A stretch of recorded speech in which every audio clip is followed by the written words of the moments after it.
Hoje é 26 de outubro de 2008. E prosseguindo nas entrevistas que visam trazer à memória, reconstruir a memória histórica cultural de Jacareí, eu estou com o professor Osmar de Almeida. E o professor Osmar de Almeida hoje nos fala sobre a história do Museu de Antropologia do Vale do Paraíba. Bom, eu acho que o importante a falar sobre a história do museu eu acho que o fio condutor de toda a história é a participação popular. Na verdade, tudo começou foi em 76, foi no finzinho, segunda metade de 76, quando havia assim, uma efervescência cultural em Jacareí naquela época, que as pessoas... Jacareí era uma cidade, até preciso reconstituir esse aspecto também, era uma cidade que, a despeito do que é hoje, havia uma efervescência cultural muito grande. Fins de semana, um teatro, concertos de jazz, uma série de atividades que as pessoas participavam.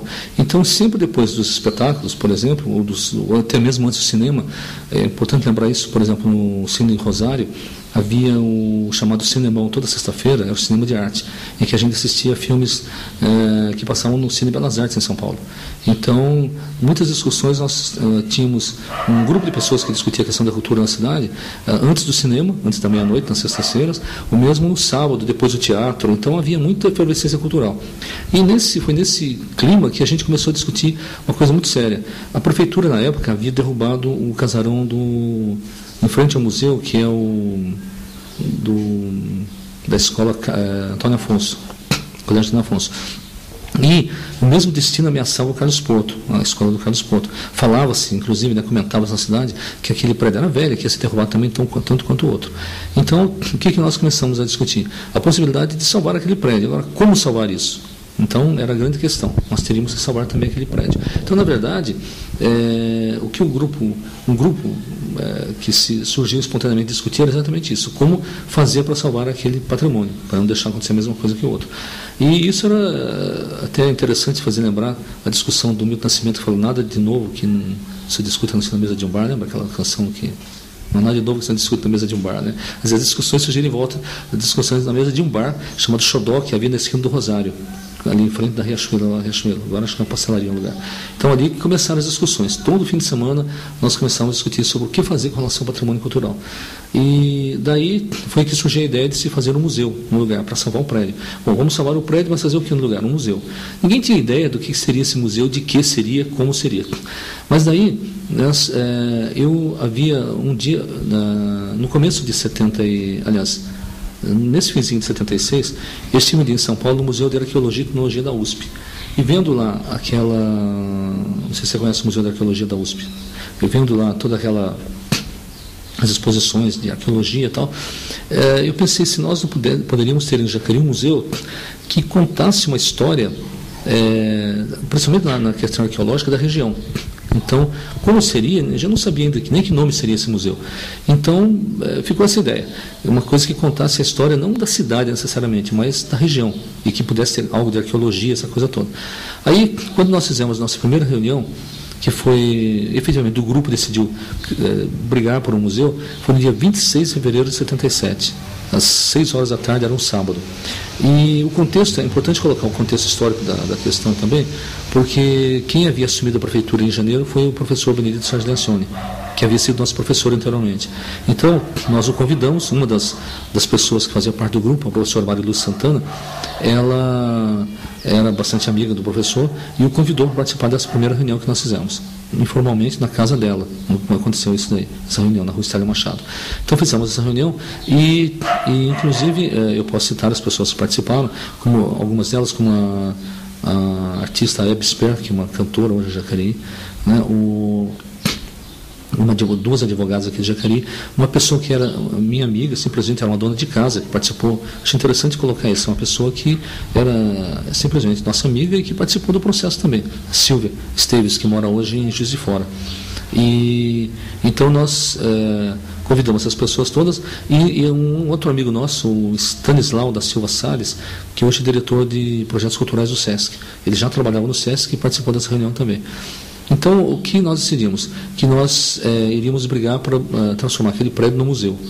E, bom, transformando em museu, como seria isso daí? Seria um museu da prefeitura? Tá, mas um museu, de que tipo que seria esse museu? Bom, a gente não sabia exatamente o que fazer, mas aí que o Stance, nosso amigo do SESC, sugeriu que procurássemos em São Paulo a museóloga Valdiza Rússio Camargo Anieri, que era a pessoa, maior autoridade na época em assunto de museologia no país até, e que nós a procurássemos para que ela desse suporte e apoio ao projeto. E nesse primeiro dia, já se discutiu com as duas advogadas que participavam, Maria Honória e a Sibyl Dinslag, que nós fizéssemos uma fundação. Ninguém tinha a mínima ideia que seria uma fundação, como seria isso, todos os entraves burocráticos da fundação. Mas foi discutido que seria uma fundação, a gente ia brigar por isso.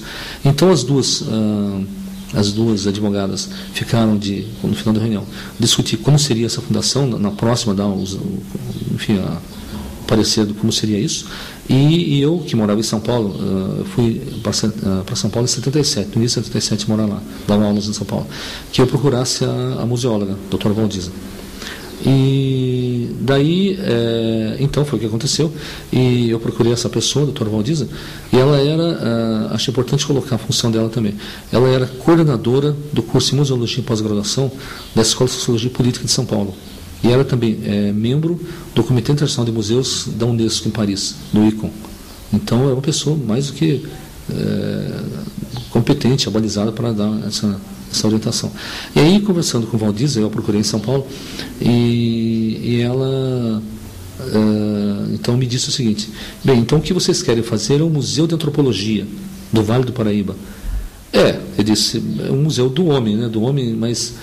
Então, do Museu do Homem do Vale do Paraíba. Então, vocês vão ter que... É um trabalho fantástico, ela se entusiasmou com a ideia.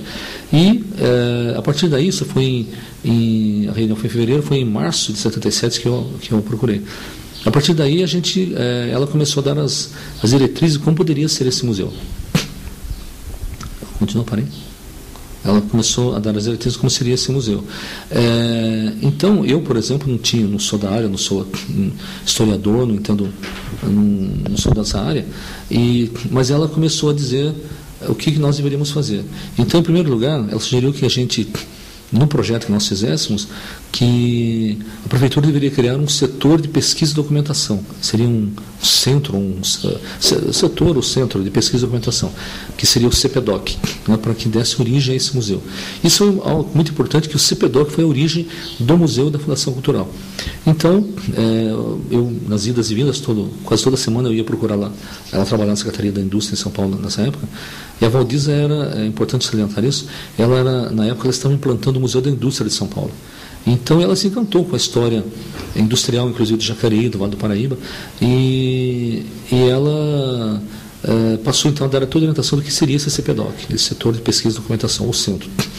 E aí nós teríamos que, evidentemente, mostrar essa história a quem de direito, ao prefeito, que já havia participado da primeira reunião. Aí no dia 25 de agosto de 77, nós fizemos uma reunião na casa de um dos membros do grupo, que era a Silvia, e apresentamos o projeto ao diretor de cultura na época, que era o irmão do prefeito, o professor Lencioni. Federico Lencioni, irmão do prefeito. Apresentamos o projeto a ele, ele se entusiasmou, achou interessante a ideia e ficou de marcar uma data com o prefeito para que nós apresentássemos a proposta a ele. E foi em novembro deste mesmo ano de 77 que nós apresentamos a proposta ao prefeito. Então, ele já vinha acompanhando assim, de lado o que estava sendo feito, mas oficialmente o grupo foi lá na prefeitura, apresentou o projeto a ele, e ele então resolveu oficializar o grupo e criou então o que seria o Grupo de Estudos para a Implantação do Museu de Jacareí. Foi um decreto dele, eu acredito que esse decreto foi de novembro de 77, só procurar nos arquivos, deve ter nos arquivos da prefeitura, acho que é importante você ver isso aí. Esse grupo de estudos para a implantação do Museu de Jacareí. E aí, esse grupo, então, se reunia toda semana no Salão Nobre da prefeitura para discutir como seria, na verdade, o Museu de Antropologia, que a Valdiza está orientando o projeto. Entende? E o prefeito, é importante salientar isso, o Benedito Sérgio Lencioni, deu todo o apoio ao projeto, e deu total liberdade, que o grupo discutisse o que deveria ser, que deveria fazer. E até foi interessante que ele convidou mais 3 pessoas do conhecimento dele que participassem do grupo, que eram o senhor Osíris Médici, dono da padaria Osíris, o Luiz José, é dono da LJ Masculinas também, que tem um trabalho de preservação de fotografias e tal, né? E o arquiteto Romeu Cime Júnior, de Taubaté, que nessa época trabalhava na prefeitura, no planejamento. Então, eles também passaram a fazer parte. O grupo tinha 11 pessoas que faziam parte. Nós, por exemplo, além de mim, que havia liderado o grupo para esse processo, das pessoas que havia convidado, havia também, por exemplo, arquitetos da prefeitura, como o arquiteto Túlio César Naves Silva, o irmão dele, o arquiteto José Roberto Naves Silva, e o outro irmão também que havia no projeto conosco, que entrou nessa época, o Ailton Vinícius Naves Silva, o irmão dele também. Nós éramos pessoas que estavam discutindo esse processo do museu. Então, eram 11 pessoas ao todo. E daí discutimos, e aí a Valdiza então sugeriu que nós fizéssemos o CPDOC, e o prefeito resolveu criar esse CPDOC como setor de pesquisa e documentação, dentro do Departamento de Cultura da prefeitura, cujo diretor era o irmão do prefeito. E daí eu fui convidado para ser o funcionário desse setor, do CPDOC, que então oficialmente a pessoa queria, havia comissão, mas a pessoa queria, digamos assim, materializar todas aquelas orientações que vinham da doutora Valdiza pela comissão, certo? E aí eu comecei a trabalhar em 78 no CPDOC, e aí o meu trabalho foi essencialmente, foram 2 coisas. Primeiro, organizar o que seria a Fundação Cultural, e nesse processo eu visitei, por exemplo, a Fundação das Artes São Caetano, a Funarte em São Paulo e no Rio, para saber como que funcionava uma fundação. Ninguém tinha ideia como. E aí, então, esse era um trabalho que eu fiz no CPDOC, e fazer uma interação com os advogados da prefeitura de como seria isso, fundação de direito privado, direito público, ninguém sabia como funcionava esse direito. Então, o museu seria uma fundação, o próprio prefeito concordou com a ideia. E, então, o meu trabalho foi buscar como seria gerida essa fundação, enfim, todos os detalhes, né, jurídicos da coisa, e ao mesmo tempo ser o núcleo do que deu origem ao museu mesmo. Nessa época eles estavam fazendo terraplanagem no terreno da Santa Marina, lá do loteamento de Santa Marina.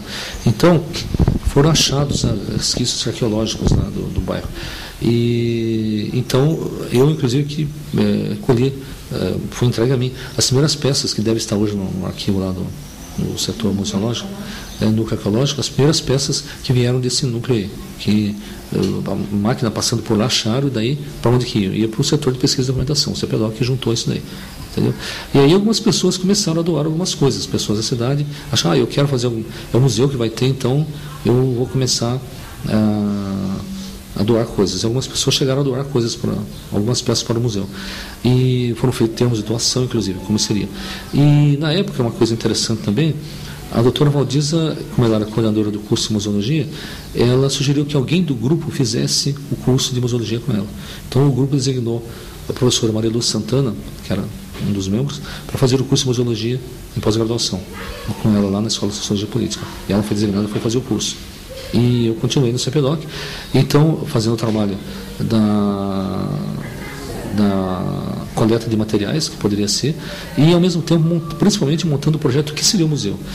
Então, eu, por exemplo, não tinha ideia como que seria exatamente o Museu de Antropologia, mas a Valdiza, que era uma pessoa, né, mais do que expert no assunto, então ela ditou é como se fosse um trabalho de graduação na faculdade, né, um orientador. A Valdiza fez um trabalho assim, na verdade, olha, você tem que fazer isso, aquilo. Então, por exemplo, arqueologia. Na verdade, ela disse, bom, vocês têm que ter, o museu tem que ter um departamento de arqueologia, né, porque a antropologia, vocês têm que trabalhar antropologia física, na cultural e na social. Então, antropologia física, vocês têm que ter um núcleo de arqueologia dentro do museu. Então, aí estipulou o que seria feito com relação à arqueologia. Uma coisa importante que também ela nos orientou na época, é que o museu deveria trabalhar com a questão da antropologia cultural, né, e social. Por exemplo, até mesmo na época a gente descobriu que havia em Pinheirinho, na região de Redenção da Serra, não sei se ainda existe, um bairro que tem uma fala totalmente típica do lugar da fala caipira, que havia preservado aquela fala. Então, era um dos objetos do museu pesquisar isso aí também. Ter pesquisadores que fizessem essa como é que eu diria, uma descoberta linguística, enfim, do linguajar do pessoal, mas também do modo de vida deles. É uma comunidade rural que havia dentro da Redenção da Serra, e que seria objeto de estudo do museu, antropologia cultural, inclusive, né? E aí as casas de farinha e os engenhos de rapadura também seriam pesquisados, fotografados, enfim, e tudo isso, e colhido o material, para que mostrasse, na verdade, o que seria o Vale antigos resquícios, né, da cultura rural, ainda convivendo com a tecnologia moderna de um ITA, por exemplo, no Vale do Paraíba, né? Então, na verdade, aí que se definiu o que seria o museu. Nós colocamos no nosso projeto, inclusive, que o museu seria um espelho onde o homem vale-paraibano possa ver, refletir e posicionar sobre o seu futuro. Quer dizer, ver o passado e posicionar sobre o futuro. Não seria um museu de saudosismo, mas um museu que contasse a história do homem, da sua trajetória dentro do Vale, desde a época dos indígenas até chegando agora no século XX.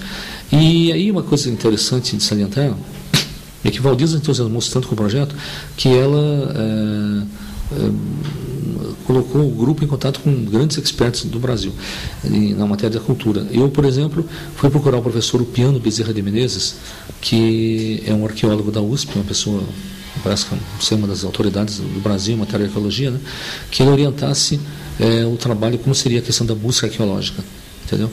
Então, também eu falei com o professor Rui Gama, que escreveu História da Ciência no Brasil, para que a gente pudesse ter uma orientação de como contar essa questão da... engenho de rapadura e cana-de-açúcar, engenho de rapadura e casa de farinha, por exemplo. Como que isso poderia se inserir dentro de uma história de arqueologia, de uma pré-arqueologia industrial, digamos assim? A Valdiza interessava por essa questão. Entende? Então foram orientações muito interessantes que a gente teve. Só para citar 2 exemplos de pessoas que eu contatei na época.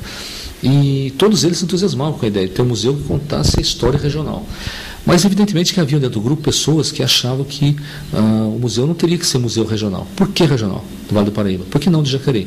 Então, haviam pessoas que defendiam a ideia de ser um museu histórico e pedagógico Carlos Porto, Antônio Afonso, que contasse a história da cidade apenas, mais nada. Então, nós, a maioria do grupo já havia visto isso. Museus que, não adianta você ter um pedaço da bandeira da Revolução 32, o sapato não sei de quem, enfim, que não agrega nada a nada, não tem uma linha histórica a contar.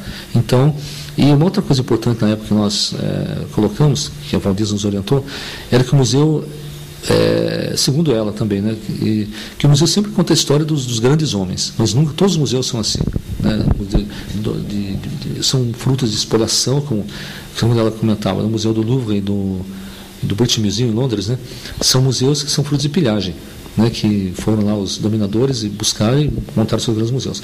E o nosso seria um museu diferente, seria um museu de busca, contando a história, como disse o historiador Hernando da Silva Bruno, da pior sociedade. Quer dizer, desde o simples homem que vivia lá no campo até o poderoso. Quer dizer, não teria que contar a história apenas de um determinado tipo de gente, né? Então, essa linha guiava a criação do museu, e houveram até alguns embates. Por exemplo, um jornal da cidade na época comentou que nós, o grupo do museu, estava querendo implantar um museu, que nós éramos comunistas, que nós éramos pessoas, né, de esquerda, que estavam querendo implantar um museu contando a história da pior sociedade, que isso estava errado, que o prefeito deveria agir e tal. Mas, mais uma vez, eu quero dizer, o prefeito Lencioni deu total apoio ao projeto, nunca interferiu, de maneira alguma interferiu no processo, deixou que o grupo conduzisse livremente o que queria. E acho que isso é importante salientar. E agora, o que é interessante também é que o museu se preocupava não apenas com o museu em si, a questão do prédio. E daí uma coisa importante de colocar. Nós buscamos a história que o prédio fosse tombado pelo Condefat, também, porque qual a garantia que nós teríamos que o prédio não seria derrubado mais tarde? Então, nesse período todo, o trabalho do grupo é interessante colocar que, além de existir o núcleo que criou o museu e de como seria criada a fundação, que essa fundação foi que deu origem à Fundação Cultural de Jacareí. Não existia fundação nenhuma naquela época. Quer dizer, até se alguém contar como surgiu a Fundação Cultural, foi disso aí que surgiu. A Fundação Cultural primeiro foi criada como Fundação Museu Antropologia do Vale do Paraíba. Depois, no governo do tempo, foi transformada em Fundação Cultural. A mesma fundação foi transformada o nome, mas se você entrevistar os outros presidentes, o nome foi isso, Fundação Museu Antropologia. O núcleo do museu foi isso, aliás, o núcleo da Fundação Cultural. Quer dizer, hoje, se existe uma Fundação Cultural, ela surgiu do museu. O museu foi a célula máter da Fundação Cultural. Certo? Primeiro o início de tudo, foi onde começou. E aí uma coisa importante, nesse período também com relação à questão historiográfica, como seria esse museu?